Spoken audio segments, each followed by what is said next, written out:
Hello friends, welcome to our channel.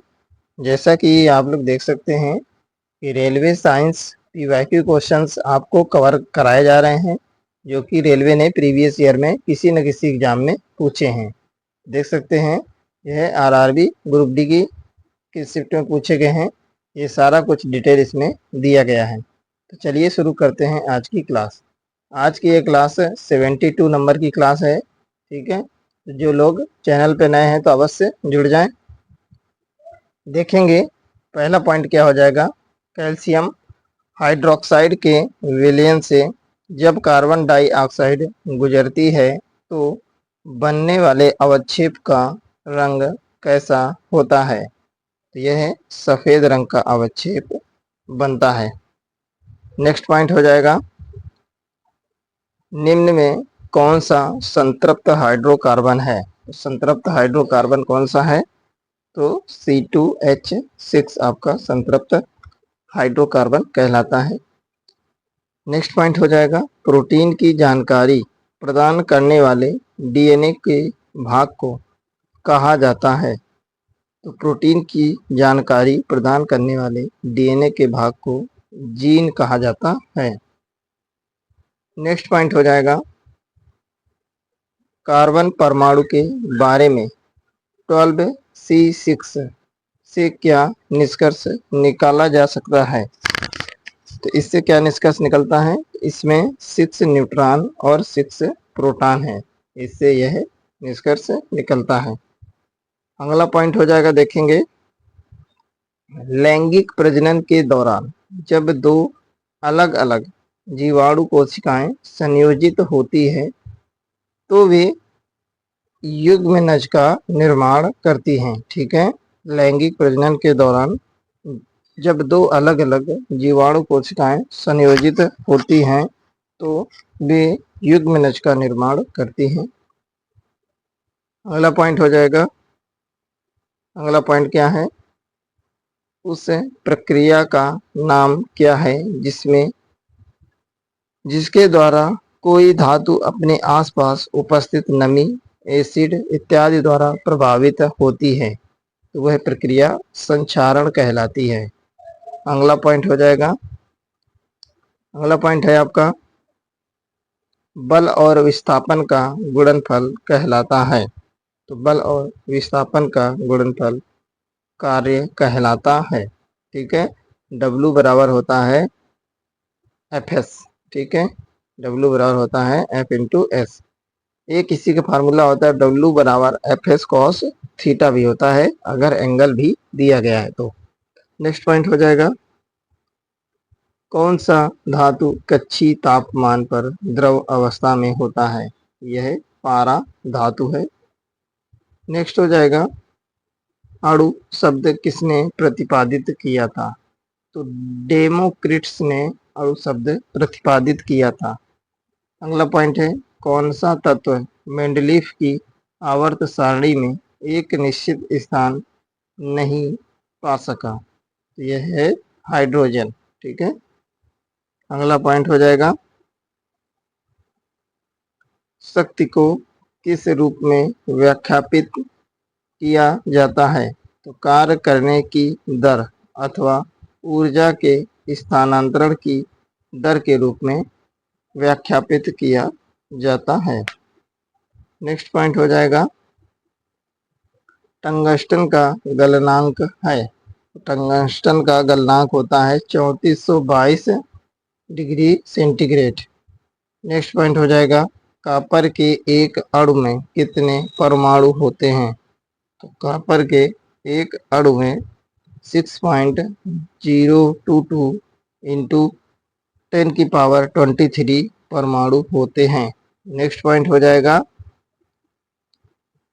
Octets का Newland सिद्धांत केवल कैल्शियम तक लागू होता था। ठीक है, ऑक्टेट्स का न्यूलैंड सिद्धांत केवल कैल्शियम तक लागू होता था।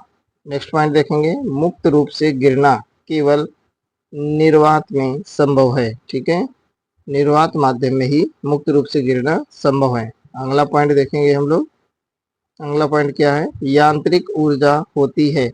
किसी वस्तु की गतिज ऊर्जा और स्थितिज ऊर्जा दोनों को मिला के ही हम लोग बोलते हैं यांत्रिक ऊर्जा। तो देख सकते हैं दोस्तों कि आप लोग रेलवे के सामान्य विज्ञान का ये कंटेंट है, ठीक है, और वो भी स्पीडी पब्लिकेशन का। तो आप लोग चैनल से अवश्य जुड़ जाएं और ज़्यादा से ज़्यादा लोगों को यह कंटेंट शेयर करें। अगर ये सीरीज आप लोग रेगुलर देखते हैं तो फिर निश्चित है आपका एग्जाम बहुत ही बढ़िया जाने वाला है, क्योंकि ये सभी क्वेश्चंस PYQ क्वेश्चंस हैं।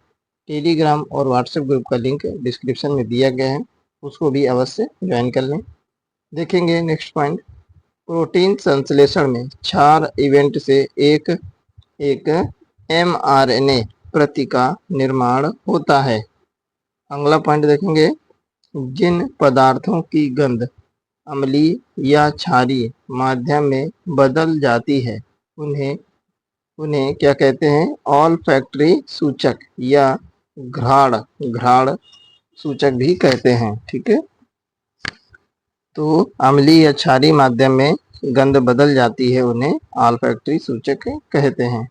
अगला पॉइंट हो जाएगा, जब एक धातु पानी के साथ अभिक्रिया करती है तो कौन सी गैस निकलती है, तब हाइड्रोजन गैस निकलती है।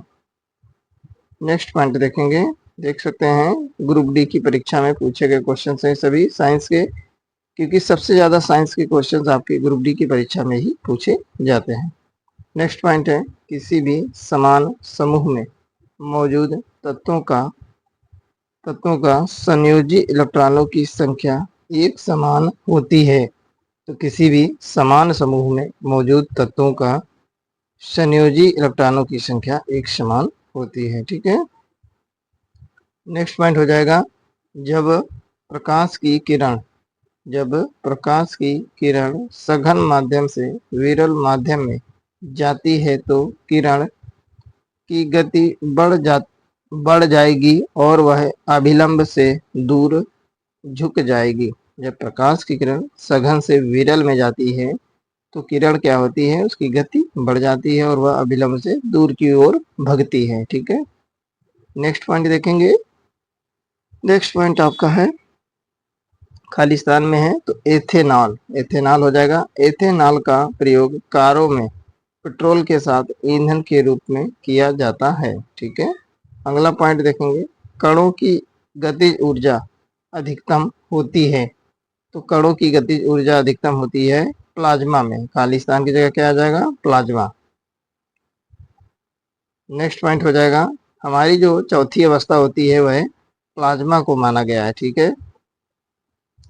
गंडमाला यानी ग्वाइटर कमी के कारण होता है, तो किसकी कमी के कारण, तो आयोडीन की कमी के कारण होता है ग्वाइटर या गंडमाला। अगला पॉइंट देखेंगे, आसमान की ओर फेंका गया पत्थर पृथ्वी की ओर वापस क्यों आता है, तो एक बल होता है जो इसे भूमि की ओर खींचता है। तो वह कौन सा बल होता है, तो वह ग्रेविटेशनल फोर्स होता है, यानी गुरुत्वीय बल जो इसे पृथ्वी की ओर खींचता है, ठीक है। अगला पॉइंट देखेंगे, कौन सा ऊतक पौधों के प्रकाश संश्लेषक हिस्सों से सामग्री के परिवहन में मदद करता है, यह होता है आपका फ्लोएम, ठीक है। और जाइलम क्या करता है, वह जल और मिनरल्स का संचार करता है, ठीक है, पूरे पौधे में। अगला है, एक कार उच्च गति से चल रही है, यह किस ऊर्जा से युक्त है, तो यह गतिज ऊर्जा से युक्त है। जितनी भी गतिमान चीजें होती हैं उनमें गतिज ऊर्जा अवश्य पाई जाती है, ठीक है। अगला देखेंगे, तापमान को केल्विन पैमाने से सेल्सियस पैमाने में बदलने के लिए क्या करना होता है, तो केल्विन से अगर सेल्सियस में बदलना है तो 273 घटाना होता है, ठीक है। लेकिन यही अगर सेल्सियस से केल्विन में बदलना है तो 273 जोड़ देना होता है। अगला पॉइंट हो जाएगा आपका, सोल्डर खालिस्तान है, मिश्र धातु है।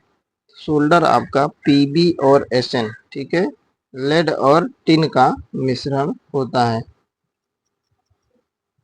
अगला पॉइंट देखेंगे, एक पौधे के बीच में आगामी पौधा रूप में होता है, खाली स्थान दिया गया है तो यह भ्रूण के रूप में होता है। एक पौधे के बीज में आगामी पौधा भ्रूण के रूप में होता है। ठीक है, अगला पॉइंट देखेंगे, माता पिता से संतान में शारीरिक या मानसिक गुणों के संचरण को कहा जाता है, तो आनुवंशिकता कहा जाता है। आनुवंशिकता कहा जाता है। देख सकते हैं नेक्स्ट पॉइंट क्या हो जाएगा। एक वस्तु एक नियत वेग से उत्तर की दिशा में गति करती है, वस्तु पर लागू बल है, तो यह शून्य बल लागू है। एक वस्तु नियत वेग से उत्तर की ओर गति करती है तो वस्तु पर लागू बल क्या होगा, तो शून्य होगा। ठीक है, नियत वेग से है तो। अगला पॉइंट हो जाएगा, किसी वस्तु के मुक्त रूप से गिरने के दौरान कौन सी ऊर्जा इसके रास्ते में किसी एक बिंदु पर बढ़ जाती है, तो किसी वस्तु के मुक्त रूप से गिरने के दौरान गतिज ऊर्जा किसी एक बिंदु पर बढ़ जाती है। तो देख सकते हैं ये सभी क्वेश्चंस पूछे गए हैं, और आप कोई भी एग्जाम दे रहे हैं जिसमें साइंस पूछा जाएगा तो ये सारे क्वेश्चंस बहुत ही इम्पोर्टेंट रोल अदा करने वाले हैं। ठीक है, तो अगर आप लोग को वीडियो पसंद आता है तो लाइक और शेयर अवश्य करें। चैनल पे नए हैं तो सब्सक्राइब करना बिल्कुल ना भूलें। आप लोग अपना सपोर्ट बनाए रखें। देखेंगे अगला पॉइंट, परमाणु संलयन प्रतिक्रियाएं स्वचालित रूप से होती हैं, तो यह सूर्य में होती है। परमाणु संलयन की क्रियाएं जो है स्वचालित रूप से सूर्य में होती हैं। अगला पॉइंट देखेंगे, प्रजनन की प्रक्रिया के दौरान उत्पन्न होने वाली भिन्नताएं वंशागत हो सकती है। ठीक है, वंशागत होती है। नेक्स्ट है, अमोनिया में नाइट्रोजन की संयोजकता होती है। तो अमोनिया में नाइट्रोजन की संयोजकता 3 होती है क्योंकि NH3 होता है। ठीक है, फार्मूला, तो इसलिए हाइड्रोजन की तो 1 होती है लेकिन अमोनिया की 3 होती है। अगला पॉइंट हो जाएगा, किसी वस्तु की गतिज ऊर्जा और स्थितिज ऊर्जा को एक साथ क्या कहा जाता है, तो यांत्रिक ऊर्जा कहते हैं। ठीक है, नेक्स्ट पॉइंट हो जाएगा, जब सिल्वर क्लोराइड को सूर्य के प्रकाश में रखा जाता है तो यह किसके बनने के कारण भूरे रंग का हो जाता है। जब सिल्वर क्लोराइड को सूर्य के प्रकाश में रखा जाता है तो यह सिल्वर धातु बनने के कारण भूरे रंग का हो जाता है। अगला पॉइंट हो जाएगा, निश्वसन। निश्वसन फेफड़ों की अवस्थिति द्वारा होता है। ठीक है, निश्वसन जो होता है यह फेफड़ों की अवस्थिति द्वारा होता है। अगला पॉइंट होगा, आयरन के वायु की उपस्थिति में जलने पर किसका निर्माण होता है। आयरन जब वायु की उपस्थिति में जलता है तो Fe2O3 का निर्माण होता है। अगला पॉइंट हो जाएगा, एल कक्ष में रखे जा सकने वाले इलेक्ट्रॉनों की संख्या होती है। एल कक्ष में अगर रखा जा रहा है तो इसमें इलेक्ट्रॉनों की संख्या 8 होती है। अगला पॉइंट देखेंगे, आभासी और सीधी छवि के लिए दर्पण का आवर्धन होना चाहिए। तो आभासी और सीधी छवि के लिए दर्पण का आवर्धन धनात्मक होना चाहिए, यानी कि m की वैल्यू हमेशा प्लस में होनी चाहिए। लेकिन अगर उल्टी और वास्तविक छवि चाहिए तो उसका आवर्धन निगेटिव होना चाहिए। ठीक है, m की वैल्यू निगेटिव होना चाहिए। आगे देखेंगे, ऑक्साइड अम्लों के साथ क्षारों के साथ भी अभिक्रिया करते हैं। तो उभयधर्मी जो होते हैं वह ऑक्साइड अम्लों के साथ साथ क्षारों के साथ भी क्रिया करते हैं। अगला देखेंगे, बल द्वारा किया गया कार्य धनात्मक होता है जब बल द्वारा किया गया कार्य धनात्मक होता है जब विस्थापन बल की दिशा में होता है। ठीक है, जब विस्थापन बल की दिशा में होता है कार्य धनात्मक होता है। अगला देखेंगे, अगला है वर्ग के प्राणियों में श्वसन गलफड़ों अथवा फेफड़ों द्वारा होता है। तो यह उभयचर वर्ग जो होते हैं प्राणी, उनका श्वसन गलफड़ों अथवा फेफड़ों द्वारा होता है। अगला पॉइंट देखेंगे, संवेग की एसआई पद्धति में इकाई है तो किलोग्राम मीटर पर सेकेंड। ठीक है, किलोग्राम मीटर पर सेकेंड होती है इकाई संवेग की। अगला है त्वरण ऋणात्मक होने पर किसी पिंड का वेग क्या होता है तो घटेगा। त्वरण ऋणात्मक होने पर किसी पिंड का वेग घटता है।